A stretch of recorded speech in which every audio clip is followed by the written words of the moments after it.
Hello guys, I hope you all are good and doing great in your life. Let's start our today's current affair session. और current affair शुरू करने से पहले कुछ चीज़ों पे गौर कर लेते हैं, जिनमें से इम्पोर्टेंट अभी जो न्यूज़ करंट में चल रहा है वो वक्फ बोर्ड को लेकर बहुत ज़्यादा चल रहा है, क्योंकि अमेंडमेंट आया और वो बिल जो लोकसभा में और राज्यसभा में दोनों में पास हो गया है, तो अब वो एक्ट बनेगा। ठीक है, तो वक्फ बोर्ड के बारे में देख लेते हैं। देखिए, वक्फ माने होता है कि आप लगातार कॉन्टिन्यूसली आप क्या करें, दान देते रहें, चैरिटी जिसको बोलते हैं। ठीक है, कॉन्टिन्यूस चैरिटी जैसी चीज़ों को वक्फ में शामिल किया, जिसको सदा के जरिया भी बोलते हैं। ठीक है, कि आप जो गरीब लोग हैं, जो निचला तबका है, जो दबे कुचले लोग हैं, उनके भलाई के लिए चैरिटी करिए। ठीक है, और कॉन्टिन्यूस चैरिटी रहेगी वो। तो इनिशियली जो कॉन्सेप्ट था, जो विचार था, वो सबके लिए था, लेकिन धीरे धीरे करके ये सेंटर्ड हो गया केवल एक कम्युनिटी पे, मुस्लिम कम्युनिटी पे। ठीक है, अब ये जो विचार है वक्फ का, ये ऑटोमन एम्पायर से चल रहा है, ये कोई आज का नहीं है, कोई नया नहीं है। ये जो कॉन्सेप्ट है ये बहुत पुराना है, और ये लाया ही इसीलिए गया क्योंकि समाज में हमेशा आप देखेंगे कि कुछ गरीब लोग एग्जिस्ट करते हैं, तो उनके भलाई के लिए चीज़ें लाई गई कि आप चैरिटी करिए अपने प्रॉपर्टी की, और जो प्रॉपर्टी चैरिटी आप करेंगे, जो दान देंगे, वो अब इन लोगों के वेलफेयर के लिए यूज होगी। तो इनिशियली तो वेलफेयर फॉर ऑल था, जिसमें कोई कम्युनिटी नहीं थी, लेकिन धीरे धीरे करके ये फॉर ऑल हटके कम्युनिटी पर बेस हो गया।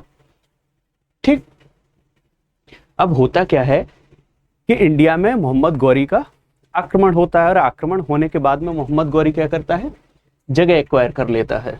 अब जब वो जगह एक्वायर कर लेता है, तो उस टाइम पर जो भी लोग मुस्लिम रूल्स को रेगुलेट कर रहे थे, जैसे मौलाना होते हैं, ऐसे ही इनके मुस्लिम में जो रिप्रेजेंटेटिव होते हैं इस्लाम के, वो लोग फतवा वगैरह जारी करते हैं। तो उस डॉक्यूमेंट में इस चीज़ को मेंशन था कि अगर कोई राजा या सम्राट किसी अदर स्टेट में, किसी अदर टेरिटरी में जाके वहाँ की टेरिटरी को एक्वायर कर लेता है, तो वो एक्वायर्ड टेरिटरी को भी वक्फ में डाल सकता है। ठीक है, उस टेरिटरी को भी लोगों के वेलफेयर के लिए दान में दे सकता है।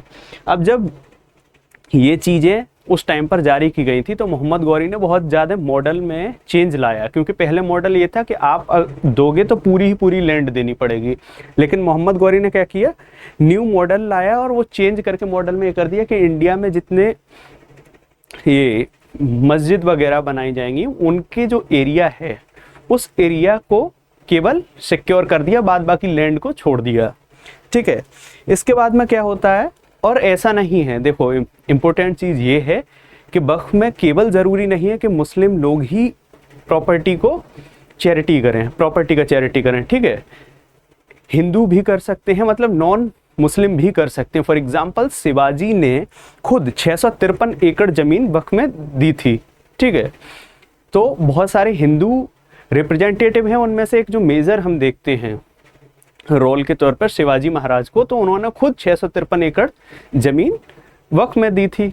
अब ऐसे ही पूरा का पूरा जो स्टेटस को चल रहा था वो चलता रहा, और ब्रिटिशर्स इंडिया में आ गए। अब जब ब्रिटिशर्स इंडिया में आ गए और उनको वक्फ जैसी चीज़ें दिखी, तो आज के कंटेम्प्रेरी सिनेरियो में जो प्रॉब्लमेटिक चीज़ें हैं वो क्यों हैं, अब उस पर बात करते हैं। तो हो गया हिस्टोरिकल चीज़। जैसे ही ब्रिटिशर्स आए, तो ब्रिटिशर्स को वक्फ से बहुत ज़्यादा दिक्कत होने लगी, क्योंकि उनको जो लैंड चाहिए थी वो सारी वक्फ में थी, और वहां से तय ये कर दिया जाता था कि इस लैंड को केवल एक प्रॉपर पर्पस के लिए ही यूज किया जाएगा, जिसके लिए ये दान में दी गई हैं। तो ऐसे में ब्रिटिश को बहुत ज्यादा प्रॉब्लम हो रही थी। तो ब्रिटिशर्स ने क्या किया, लैंड एक्विजिशन जो एक्ट हैं उनको लाए, और उनके थ्रू चीज़ों को रोटेट करने लगे, मेंटेन करने लगे प्रॉपर्टी का।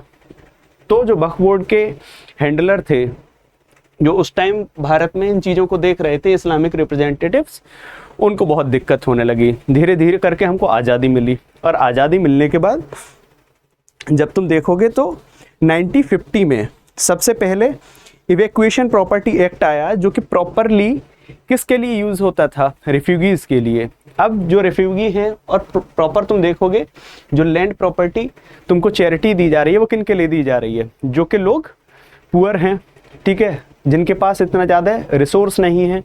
रिफ्यूजीज़ कौन थे? रिफ्यूजीज़ वो सारे लोग हैं जो पाकिस्तान से जगह छोड़कर यहाँ आ रहे थे और कुछ लोग यहाँ से छोड़कर पाकिस्तान जा रहे थे। अब यहाँ से जो लोग कुछ छोड़ के जो पाकिस्तान गए उनमें मुस्लिम भी थे, हिंदूज भी थे, लेकिन मुस्लिम्स में ज़्यादा थे और वो सारे थे जो कि हैंडल कर रहे थे इंडिया में इन प्रॉपर्टीज़ को। तो ये प्रॉपर्टीज़ जगह जगह पर खाली हुई क्योंकि ये लोग तो यहाँ से चले गए और इन लोगों को मुताविस के नाम से जानते थे, ठीक है। अब ये लोग चले गए तो यहाँ पर ये चीज़ें रह गई, तो इनको इवैक्यूएशन प्रॉपर्टी एक्ट 1950 के थ्रू रेगुलेट किया जाने लगा, ठीक है। और ये पूरी की पूरी जो ज़मीन है वो रेफ्यूजीज़ वगैरह इनके लिए कर दी गई कैंप एरिया बना के। फिर इंडिपेंडेंट इंडिया में जो मेन एक एक्ट बन के आया वो 1954 में आया इन लोगों के लिए और उसमें सरकार ने बहुत सारे नियम कानून जोड़े।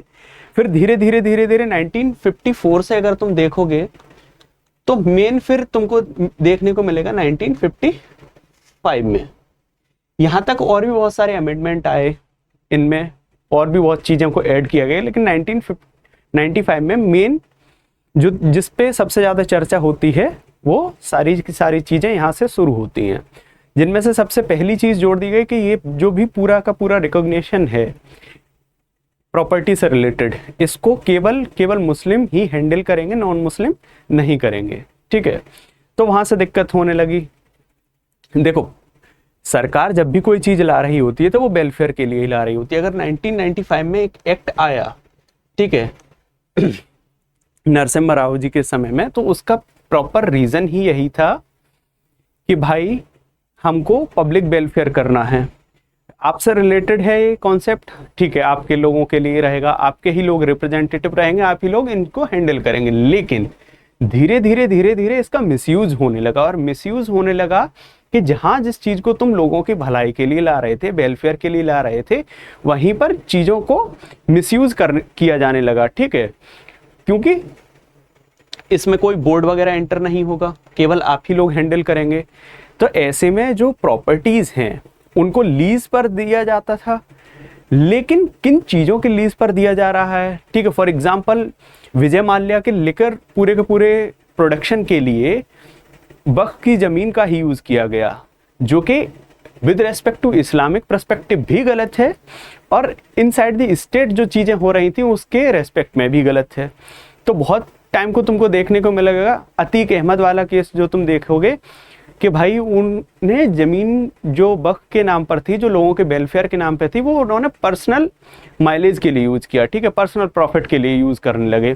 तो ऐसे में जिस कॉन्सेप्ट को, जिस अवधारणा, जिस वेलफेयर के विचार के लिए तुम चीज़ें लाए थे, ना तो वो हो रही हैं, साथ ही साथ में तुम स्टेट में किस तरह की चीज़ें कर रहे हो, अनलॉफुल चीज़ें कर रहे हो, ठीक है। तो इन सारी चीज़ों को रेगुलेट करने के लिए गवर्नमेंट ने अभी कुछ इम्प्रूवमेंट लाए हैं और उन इम्प्रूवमेंट में से जो मेन इम्प्रूवमेंट हैं वो इसीलिए हैं कि भाई जिस कॉन्सेप्ट के साथ, जिस विचार के साथ इन चीज़ों को जोड़ा गया था, एटलीस्ट उसका प्योरिटी बनी रहे। तो अब क्या होगा कि प्रॉपर्टी को देखेगा कौन और बताएगा कौन कि ये प्रॉपर्टी लीगल है या इलीगल है? वो स्टेट में, हर स्टेट में एक तो वक्फ बोर्ड रहता है, ठीक है। गुजरात का वक्फ बोर्ड अलग होगा, यूपी का अलग होगा, और इन वक्फ बोर्डों में भी क्या है, अगर सुन्नी की प्रॉपर्टी 15% से ज़्यादा है तो 2 बोर्ड बनते हैं उसी स्टेट में। अगर ऐसा किसी स्टेट में तो सुन्नी वक्फ बोर्ड और सिया वक्फ बोर्ड, ठीक है। तो यूपी में है। इन वक्फ बोर्डों की भी संख्या बढ़ा के अब 4 कर दिए हैं, ठीक है। वो तो उन चीज़ों पे भी देखेंगे। तो डिस्ट्रिक्ट कलेक्टर जो है वो कलेक्टर बताएगा कि प्रॉपर्टी लीगली एक्वायर्ड की गई है इस पर्पस के लिए या नहीं की गई है, ठीक है। और अगर लीगली एक्वायर्ड की गई है तो वो रजिस्टर्ड है या नहीं है, और रजिस्टर्ड है तो किसने इसकी चैरिटी की है, उसका पूरा ब्यौरा होना चाहिए। सिमिलरली फिर जो काउंसिल रहेगी, उस काउंसिल में नॉन मुस्लिम मेंबर भी एज अ रिप्रेजेंटेटिव रहेंगे, चेक एंड बैलेंस के लिए इस चीज़ को जोड़ा गया। फिर साथ ही साथ में 2 वक्फ और जोड़े गए हैं, ठीक है, जिसमें बोहरा वक्फ है एक और दूसरा आगा कहानी वक्फ है, ठीक है। तो इन सारी चीज़ों के साथ में इसमें इम्प्रूवमेंट लाया गया है और रीज़न ही यही है इसके पूरे पीछे कि जिस वेलफेयर के कॉन्सेप्ट के लिए आप इन चीज़ों को लाए थे वो बना रहे। अब शुरू करते हैं अपने करंट अफेयर के सेशन को। पहला जो न्यूज़ है एज अ क्वेश्चन हमारे सामने, वो हमसे सीधे सीधे पूछ रहा है कि स्पेशल मेंशन किस फिल्म को मिला है इंटेंजिबल कल्चरल हेरिटेज अवार्ड। ठीक है, तो स्ट्रीम स्टोरी को मिला है। मिनिस्ट्री ऑफ कल्चर के अंडर प्रोड्यूस किसने किया है इस फिल्म को? Indira Gandhi national centre for art. ठीक है, अंडर मिनिस्ट्री ऑफ कल्चर, जिसको ये स्पेशल मेंशन मिला है इंटेंजिबल कल्चरल हेरिटेज अवार्ड। ठीक, स्ट्रीम स्टोरी।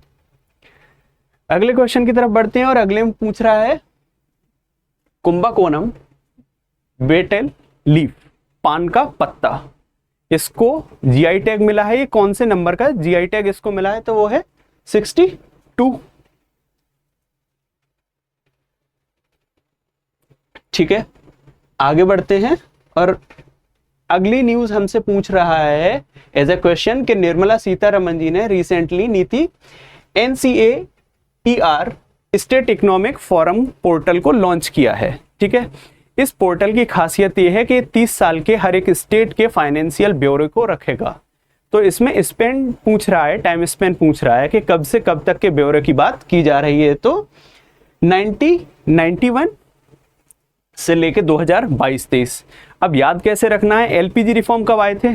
1991 में आए थे। तो वहां से याद रखो कि एलपीजी रिफॉर्म होने के बाद अभी तक का जो पूरा ब्यौरा है उसकी बात की जा रही है। ठीक है, यही सारी चीजें हैं। अगले क्वेश्चन की तरफ बढ़ते हैं और अगले क्वेश्चन बोल रहा है कि Indian army observe raising day of the army medical corps. ठीक है, ऑन 3 अप्रैल। तो ये कब फाउंड हुआ था? फाउंड हुआ था 1764 में, और 1764 से अगर देखो तो 261वां अभी हम ये रेजिंग डे सेलिब्रेट किए हैं, मनाए हैं। ठीक है, अगले क्वेश्चन की तरफ बढ़ते हैं तो हमको देखने को मिलता है एज अ न्यूज कि द्रौपदी मुर्मू जो हमारी प्रेसिडेंट है उन्होंने आरबीआई के 90वें फाउंडेशन डे पर क्या किया है? 5 रुपए का स्पेशल पोस्टल स्टैंप लॉन्च किया है। ठीक है, आरबीआई की 90th एनिवर्सरी पे। तो आरबीआई स्टेब्लिश कब हुआ भाई? 1934 में एक एक्ट आता है, आरबीआई एक्ट जिसे हम बोलते हैं, जिसमें रूल और रेगुलेशन भी सारे थे। ठीक है, जिनको शेड्यूल में डिवाइड भी किया गया था। और उस एक्ट के अंतर्गत, ठीक है, अंडर दैट 1934 एक्ट 1935 में 1 अप्रैल को स्टेब्लिश हो जाती है RBI. First governor Osborne Smith रहे। हेडक्वार्टर पहले कहाँ था? कैलकाटा में था, और 1937 में ये उठ के कहाँ जाता है? मुंबई में। और अभी गवर्नर कौन है? शक्तिकांत दास। अगले न्यूज में एज अ क्वेश्चन हमसे जानने की कोशिश कर रहा है कि गवर्नमेंट ऑफ इंडिया। अब गवर्नमेंट ऑफ इंडिया का मतलब ये होता है गवर्नमेंट ऑफ इंडिया का जो भी एम्बेसी है किसी भी कंट्री में, और अगर वो एम्बेसी कहीं किसी भी कंट्री में एमओयू साइन कर रहा है या एग्रीमेंट कर रहा है तो वो गवर्नमेंट ऑफ इंडिया का ही नाम पर कर रहा होता है। ठीक है, तो government of India signed a MOU with which nation to undertake 10 high impact community development projects. और यहां पर अगर मैं जोड़ दूं आगे इन नेपाल, तो तुमको क्लियर हो जाएगा कि नेपाल के साथ में ये साइन किया गया है। ठीक है, तो इंडिया की एम्बेसी जो थी नेपाल में, उसने ये प्रोजेक्ट के लिए साइन किया है। अगले क्वेश्चन की तरफ बढ़ते हैं और बोल रहा है कि partnership with which national payment corporation of India NPCI और यूएसए बेस्ड वीजा ने किस बैंक के साथ में एक एग्रीमेंट किया है, पार्टनरशिप की है, किसके लिए? इस पेड स्टार बिज क्रेडिट कार्ड को लॉन्च करने के लिए। तो वो है फेडरल बैंक। ठीक है, अगले क्वेश्चन में एज अ न्यूज हमसे जानने की कोशिश कर रहा है कि गवर्नमेंट ऑफ महाराष्ट्र ने एक एमओयू साइन किया है with which entity to establish 3 artificial intelligence centre of excellence in Mumbai, Pune and Nagpur. तो आंसर है माइक्रोसॉफ्ट कॉर्पोरेशन प्राइवेट लिमिटेड।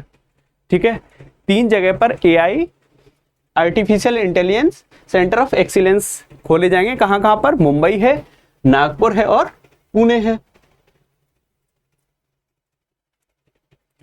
अगले क्वेश्चन पूछ रहा है who has been recently appointed as president of Federation of Indian Export Organisation FIEO।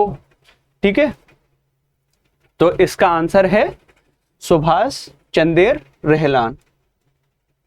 ठीक है,